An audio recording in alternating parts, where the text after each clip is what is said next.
Burmese Python উদ্ধারে চাঞ্চল্য ছড়িয়েছে সিপাহীজলা জেলার কাঠালিয়া এলাকাতে। রাতের অন্ধকারে জনবহুল এলাকায় বিশাল আকারের বার্মিজ পাইথন উদ্ধারে চাঞ্চল্য ছড়িয়েছে সিপাহীজলা জেলার কাঠালিয়া এলাকাতে। এবং কাঠালিয়ার বাগাইচর এলাকায় আবুল খায়ের বাড়ি থেকে প্রায় 9 ফুট লম্বা এবং 15 কেজি ওজনের একটি বার্মিজ পাইথন উদ্ধার হয়। এনিম্যাল এইড অ্যালায়েন্স ওয়েলফেয়ার সোসাইটির উদ্যোগে সাপ উদ্ধারকারী অসীম মজুমদার ও লকাই দে দীর্ঘ প্রচেষ্টার পর সাপটিকে উদ্ধার করেন। পরে যাত্রাপুর থানার ভারপ্রাপ্ত ওসি পার্থনাথ ভূমি এবং সাব ইন্সপেক্টর প্রসেনজিৎ দেবনাথের সহযোগিতায় নিজস্ব গাড়িতে করে সাপটিকে তৃষ্ণা অভয়ারণ্যে নিয়ে যাওয়া হয়।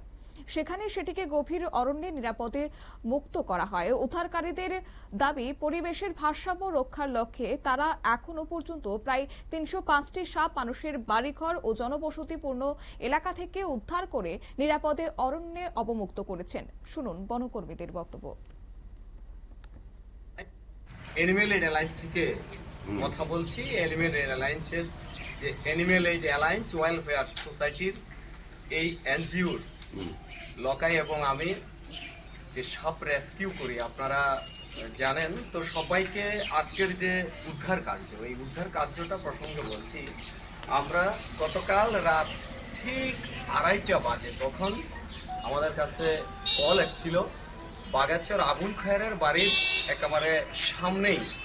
ওনারা হয়তো রাতে প্রাকৃতিক কাজ সারতে বেরিয়েছিলেন, তখন এই বার্মিজ পাইথনটিকে ওনারা দেখেন এবং দেখে ওনারা খুব দ্রুত আমাদেরকে কল করেন। কল করার পর আমরা গভীর ঘুমে ছিলাম, তখন ওই ঘুম থেকে উঠে গিয়ে ওকে নিরাপদে রেস্কিউ করি এবং খাঁচা বন্দি করি।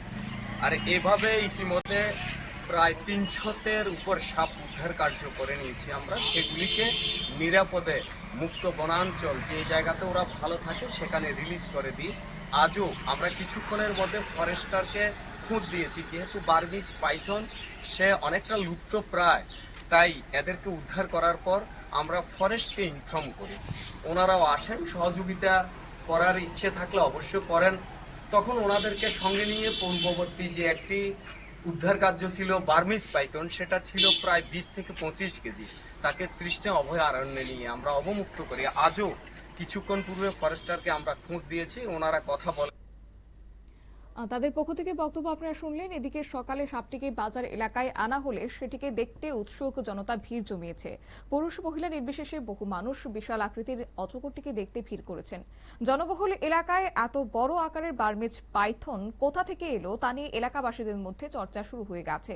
ঘটনাকে কেন্দ্র করে এলাকায় একটা চাঞ্চল্যের সৃষ্টি হয়। তবে সাপটিকে নিরাপদে উদ্ধার করে অরণ্যে অবমুক্ত করায় দুই সাপ উদ্ধারকারীকে সাধুবাদ জানিয়েছেন এদিন স্থানীয়রা। ছোট্ট একটি বিজ্ঞাপন বিরতির সঙ্গে থাকুন।